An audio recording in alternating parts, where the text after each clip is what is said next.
दुनिया दो हिस्सों में बंट चुकी थी। एक तरफ वो लोग थे जो दुनिया पर अपना कब्जा बरकरार रखना चाहते थे, और दूसरी तरफ वो नूर जो मक्का से निकलकर अब पूरी दुनिया को अपनी लपेट में ले रहा था।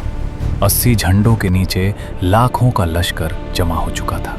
ये वो जंग थी जिसका वादा सदियों पहले किया गया था, अल मलहमा अल कुबरा।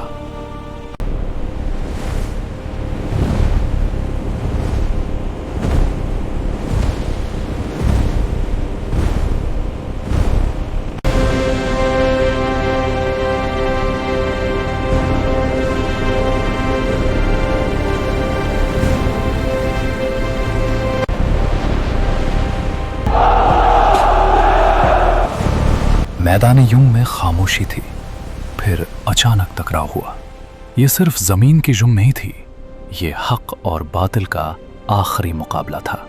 3 दिन तक ये जंग चली। पहले दिन 1/3 लश्कर शहीद हुआ, दूसरे दिन फिर कुर्बानियां हुई, मगर तीसरे दिन अल्लाह की मदद उतरी और दुश्मन का गुरूर मिट्टी में मिल गया।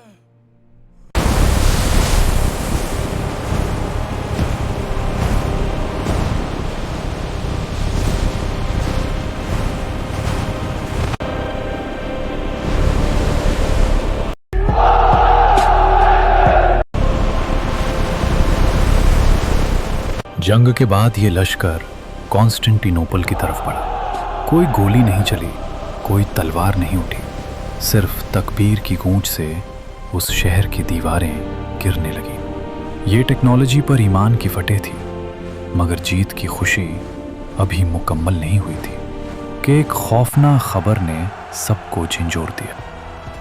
My lord, the gates! They are breached!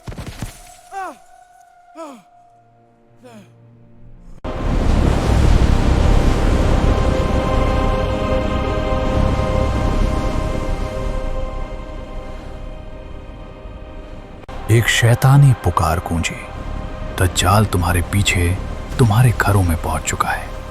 यह धोखा था या हकीकत? मगर अब वक्त आ गया था उस शख्सियत के नज़ूल का जो दुनिया के सबसे बड़े फितने को ख़त्म करेगा। अगले और फाइनल पार्ट में देखिए हज़रत ईसा का नज़ूल और दज्जाल का अंजाम।